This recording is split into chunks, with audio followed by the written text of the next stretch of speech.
हाँ तो बच्चों, चलिए अब हम कुछ और इम्पोर्टेंट क्वेश्चन करेंगे और ये हमारा शुरू हो जाता है लेक्चर 6। तो लेक्चर 6 में हम कुछ और इम्पोर्टेंट क्वेश्चन करेंगे। ये मैं क्वेश्चन आपको करा चुका था, तो कुछ क्वेश्चन मेरे माइंड में हैं जो न्यूटन फर्स्ट लॉ के ऊपर बेस्ड हैं, तो वो मैं आपको कराता हूँ पहले, ठीक है।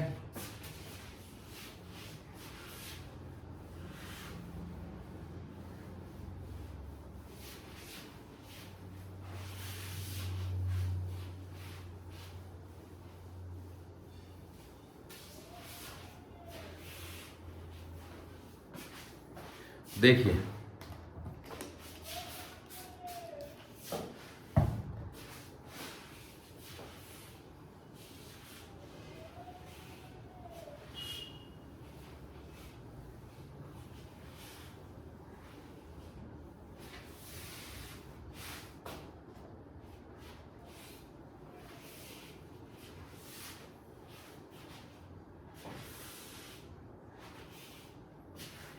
पहला जो हमारा क्वेश्चन है वो है इस तरह से कि ये एक वेसल है, समझ लीजिए सिलेंड्रिकल वेसल, और इस वेसल में हमने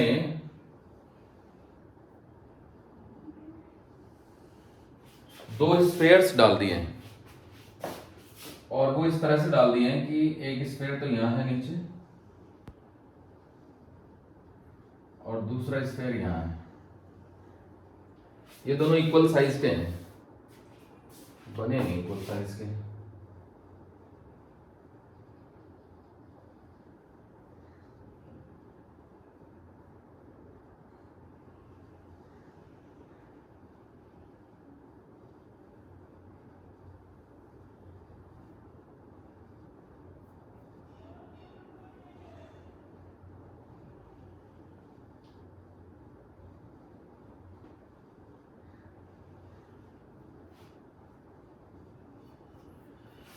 So these two spheres are of equal size.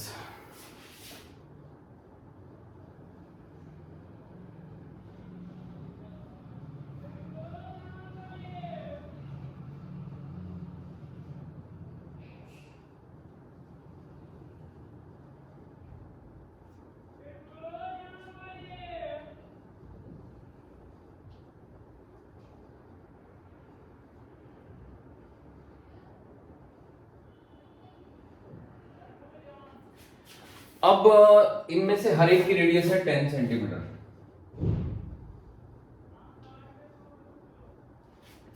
Radius is equal to 10 centimetre, और वेट W जो है वो वेट है हर एक का, और इन दोनों के बीच में ये जो सेपरेशन है ये है 36 सेंटीमीटर। ओके, तो ये एक बर्तन के अंदर है, ये इसका सेंटर है। क्वेश्चन ये है कि इन दोनों के बीच में कांटेक्ट फोर्स बताना है। Find contact force between the two spheres.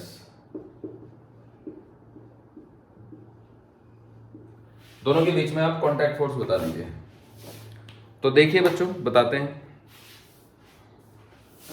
तो सबसे इंपॉर्टेंट बात यह है कि ये जो डिस्टेंस होगी ये तो 10 सेंटीमीटर होगी, और ये जो डिस्टेंस होगी ये भी 10 सेंटीमीटर होगी। तो बची ये वाली डिस्टेंस, तो ये वाली डिस्टेंस बच्चों हो गई 16 सेंटीमीटर, क्योंकि टोटल 36 है ना, तो 10 उधर से कम कर दिया, 10 इधर से कम कर दिया। तो अब हम इन दोनों को ज्वाइन कर देते हैं। तो जब हम इन दोनों को ज्वाइन करेंगे तो ये भी रेडियस हो जाएगी, ये भी रेडियस, क्योंकि कॉमन टेंजेंट के परपेंडिकुलर आ जाएगा ये। तो अब ये 16 सेंटीमीटर है और ये 20 सेंटीमीटर है। ओके, तो इस एंगल का नाम मान लो मैंने थीटा रखा, तो अब मैं cos थीटा की वैल्यू निकाल लेता हूं। तो cos theta is equal to 16/20 यानी कि 4/5, यानी कि theta is equal to 37 degree. तो ये वाला एंगल 37 डिग्री आ गया। तो अब देखिएगा, ये तो mg लग गया नीचे को, और ये n लग गया ऐसे। ये एन वो रिएक्शन है जो क्या कहते हैं, इसने मतलब मान लो एक का नाम बी रख देते हैं, एक का ए रख देते हैं, तो बी ने ए पे लगाई, अब इधर से भी एक नॉर्मल रिएक्शन लगेगी तो इसको एन डैश बोल देते हैं। ठीक है, तो अब ये फ्रिक्शनलेस सरफेस है तो कुछ बचा ही नहीं, तो इस को ऊपर ले जाते हैं, ये एंगल थीटा 37 है, ये 53 है, तो फिर ये भी 53 हो गया। तो n का जो ऊपर की तरफ कंपोनेंट हो गया यानी कि n cos 53,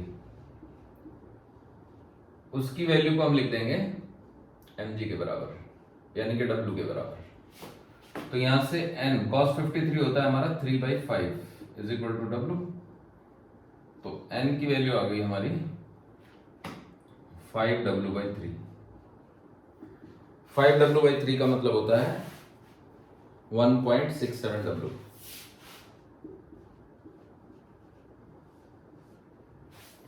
तो बस यही आंसर हो गया और क्या है। ठीक है बच्चों, होप आपको ये समझ आ गया होगा। तो मैं एक बार फिर से समझा देता हूं। तो जैसे कि ये हमारा स्फीयर हो गया है ना, तो इस पे यहां से एक नॉर्मल रिएक्शन लगा ऐसे, और ये वाला जो एंगल है ये 53 है, और यहां पे भी एक नॉर्मल रिएक्शन लगा ऐसे, ये एन डैश हो गया, और ये एक फोर्स लगा ऐसे mg,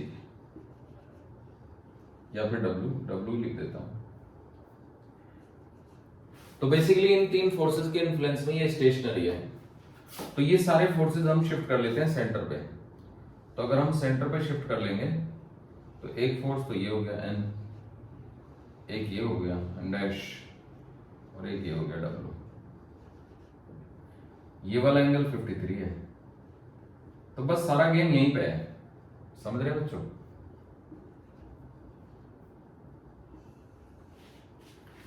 सारा गेम जो है वो यहीं पे है, क्योंकि अगर मुझे एन डैश चाहिए ही नहीं, एग्जामिनर ने कहा कि भाई दोनों के बीच का कांटेक्ट फोर्स बताओ, तो दोनों के बीच का कांटेक्ट फोर्स ये है। अच्छा, यहां पे क्या होगा ना कि दो दो तरफ से कांटेक्ट लगेंगे, यहां से भी लगेगा एक यहां से भी लगेगा, तो इसलिए उसको हम कभी ढूंढ नहीं पाएंगे। तो हालांकि उससे भी कर सकते हैं, हम इससे भी कर सकते हैं। तो देखो n cos 53 is equal to w, इससे हमारा निकल गया। तो मान लो हम नीचे वाले से करते हैं, तो देखो नीचे वाले से कैसे होगा ये भी बता कोशिश करते हैं।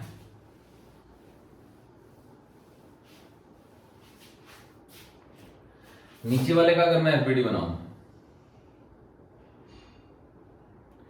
तो साइड से एक नॉर्मल रिएक्शन लगेगी, तो ये नॉर्मल रिएक्शन इधर वाली नॉर्मल रिएक्शन एन डैश के बराबर ही होगी, और नीचे को लगेगा एक mg, और एक नॉर्मल रिएक्शन नीचे से लगेगी एन नॉट, नीचे फ्लोर से, और एक रिएक्शन फिर इधर वाले से लगेगी। तो ये वाली जो रिएक्शन है ये ऐसे हो गई एंड जिसको हमें कैलकुलेट करना है, ये एंगल हो गया हमारा ये वाला एंगल 37 है ना, ये 37 है, तो ये 53 हो गया, क्योंकि ये थीटा है तो ये भी थीटा हो जाएगा ना, तो फिर ये 53 हो जाएगा। So this angle is 53। अब दिक्कत ये हो गई कि अगर मैं n का वर्टिकल कंपोनेंट लूं तो n नॉट भी आ जाएगा, पर n नॉट को हम कैलकुलेट कर सकते हैं जब हम इन दोनों को एक सिस्टम मान लेंगे। तो अगर हमने इन दोनों को सिस्टम मान लिया तो दोनों पे नीचे की तरफ कितना लग गया 2w, और ऊपर की तरफ कितना लग गया नॉट, तो n नॉट की वैल्यू सीधे सीधे 2w हो गई, तो ये 2w लग गया ऊपर को, समझ गए बच्चों? तो अब देखो n cos 53 प्लस w जो कि mg है ना, is equal to n nought, और n नॉट 2w है, तो n cos 53 plus w is equal to 2w। तो यहां से n cos 53 की वैल्यू आ गई w, तो इससे n की वैल्यू आ गई आपकी 5w/3। वही आंसर आ गया बेसिकली देखा जाए तो, और वो तो आना ही चाहिए, एक क्वेश्चन का सेम ही आंसर आना चाहिए ना, अलग अलग मेथड से भी। ठीक है बच्चों, तो चलिए आगे बढ़ते हैं। अब आपको देते हैं एक और सवाल, ठीक है? देखो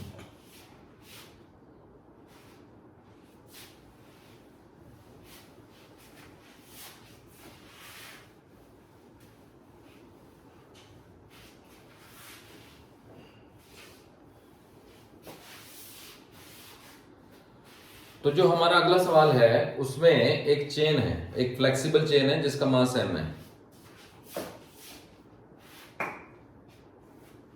ये एक सपोर्ट है और यहां से एक चेन लटकी हुई है।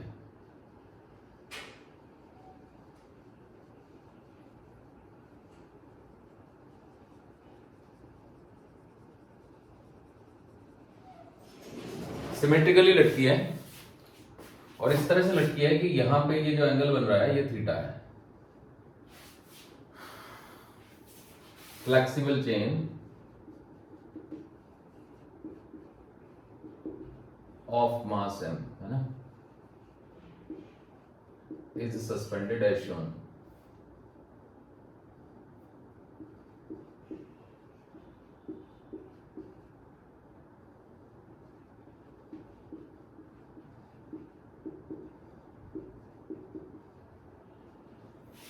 जैसे कि फिगर में दिखाया गया है।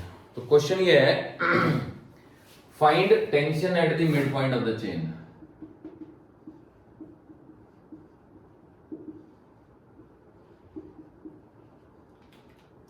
Mid point of the chain, chain के मिड पॉइंट पे टेंशन बताइए कितनी होगी।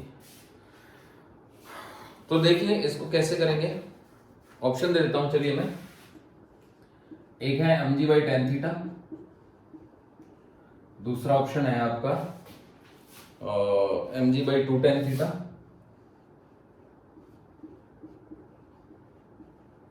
तीसरा ऑप्शन है 0 और चौथा ऑप्शन है mg/2 into sine theta plus cos theta. ये चार ऑप्शन है। तो अब देखिए कैसे करेंगे हम इसको। So let us solve it. तो हम क्या करते हैं, आधी चेन का एफबीडी बनाते हैं। तो ये हमारी आधी चेन हो गई, तो ध्यान दीजिएगा ओनली आधी चेन।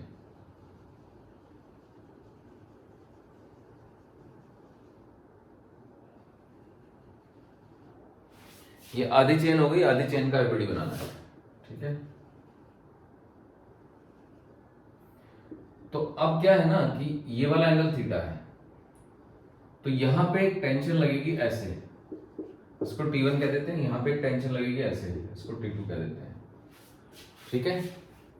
और एक फोर्स लगेगा इधर को नीचे को, जिसका नाम हो जाएगा mg/2। ये वेट है इसका, ठीक है। ये इसको T बोल देते हैं, इसको T डैश बोल देते हैं। अब देखो ये वाला एंगल थीटा है, तो T डैश का जो वर्टिकल कंपोनेंट होगा वो कितना होगा। तो T डैश का वर्टिकल कंपोनेंट होगा T डैश साइन थीटा। तो T dash sine theta definitely mg/2 को बैलेंस करेगा,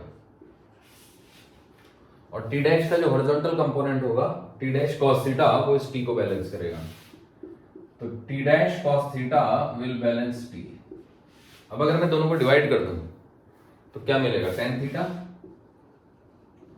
इज इक्वल टू mg/2t। तो यहां से 2 इधर ले आओ, तो t की वैल्यू आ गई आपकी mg/2 tan थीटा। इस तरह से ये आंसर आ गया, समझ गए बच्चों। So this was also a very good question. तो चलिए आगे बढ़ते हैं, ठीक है। देखो एक और क्वेश्चन देता हूं मैं आपको, ठीक है। समझ आ गया होगा। हमने क्या किया ना, चेन का आधा हिस्सा ले लिया ये वाला, तो यहां पे एक टेंशन लग रही होगी, यहां पे एक टेंशन लग रही होगी, और ये mg/2 लग रहा होगा, है ना। तो बस फोर्सेस को बैलेंस कर दिया, क्योंकि रुकी हुई है ना चेन। तो जब तक हम आधा हिस्सा नहीं लेंगे यहाँ की टेंशन निकलेगी नहीं, क्योंकि ये हिस्सा काटना ही पड़ेगा हमको। तो होपफुली आपको समझ आ गया। चलिए आगे बढ़ते हैं।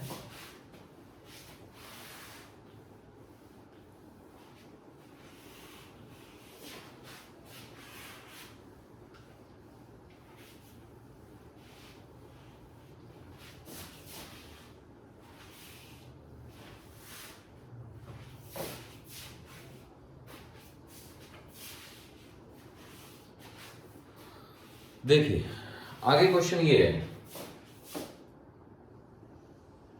ये एक पुली है और यहां पे हमने एक फोर्स लगाया है F।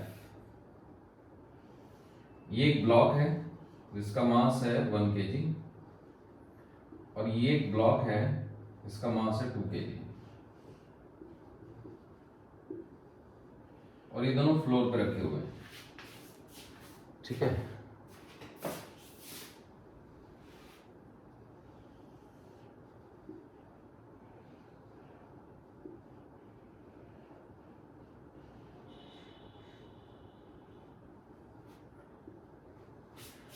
तो F की डिफरेंट डिफरेंट वैल्यूज के लिए हमें एक्सेलरेशन बताना है ए का और बी का। तो ये ए है ये बी है और ये पुली मासलेस है, ओके, पुली इज मासलेस।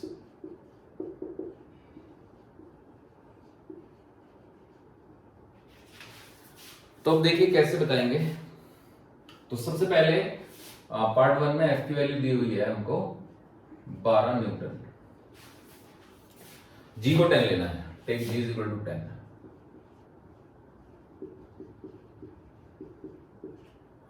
अब इसका जो वेट हो गया ना ए का, वेट ऑफ ए वो हो गया 10 newton, weight of A 1 into 10 यानी कि 10 newton. Weight of B 2 into 10 यानी कि 20 न्यूटन। ओके बच्चों, तो अब पहला पार्ट है 12 न्यूटन का फोर्स लग गया यहां पे।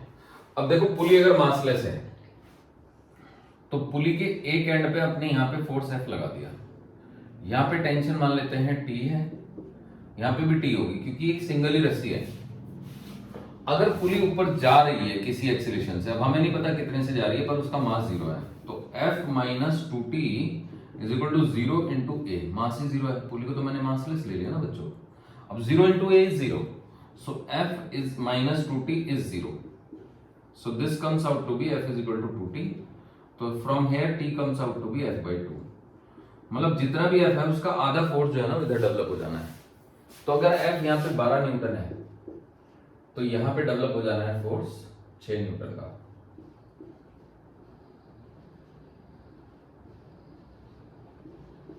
तो अगर 6 न्यूटन इस पे लगा दें तो एक्सेलरेशन ऑफ ए कितना होगा और एक्सेलरेशन ऑफ बी कितना होगा, दोनों ही 0 होंगे। उसकी वजह यह है कि 10 न्यूटन का वेट है ना इसका, तो यानी mg लग रहा ना 1 इंटू जी, और यहाँ पे 2 इंटू जी, 2 इंटू जी 20 है तो 6 ऊपर लगेगा, 20 नीचे, तो ये ऊपर उठेगा थोड़ा ही। हाँ ये जरूर है कि कुछ नहीं होगा, यहाँ पे एक नॉर्मल रिएक्शन लगेगी जिसका नाम Na है, तो Na प्लस 6 मिलके 10 को बैलेंस करेंगे, तो Na plus 6 is equal to 10, तो यहां से Na की वैल्यू आ जाएगी 4 न्यूटन, यानी ये फ्लोर ऊपर को नॉर्मल रिएक्शन 4 न्यूटन लगाएगा। और ये जो है आपका 6 न्यूटन ऊपर को लगेगा, तो 6 यहां पे Nb लग जाएगा, Nb, तो Nb plus 6 newton is equal to 20, तो यहां से Nb की वैल्यू आ जाएगी 14 न्यूटन। समझ गए बच्चों? तो Nb विल बी 14 न्यूटन। तो ये बात तो खत्म हो गई, चलिए आगे बढ़ते हैं, इसको भी हटाते हैं।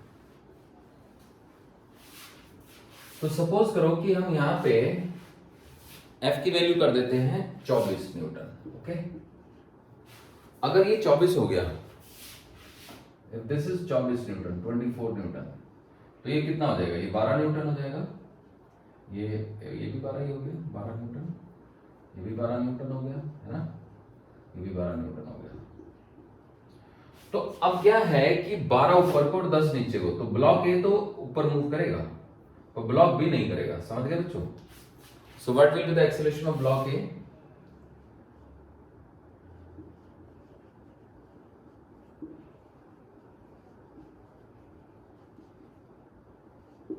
A का एक्सेलरेशन हो जाएगा A इज इक्वल टू, ऊपर की तरफ लग गया 12, नीचे की तरफ लग गया 1g डिवाइडेड बाई 1, तो 12 माइनस 1g इज 10 बाई 1, यानी कि 2 मीटर पर second square. So A will go up with an acceleration of 2, and what will be the acceleration of B? acceleration of B will be 0. Why 0? Because 12 Newton cannot move a block of mass 20 Newton in upward direction. तो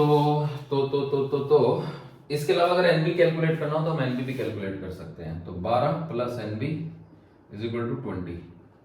सो NB is equal to 8 Newton.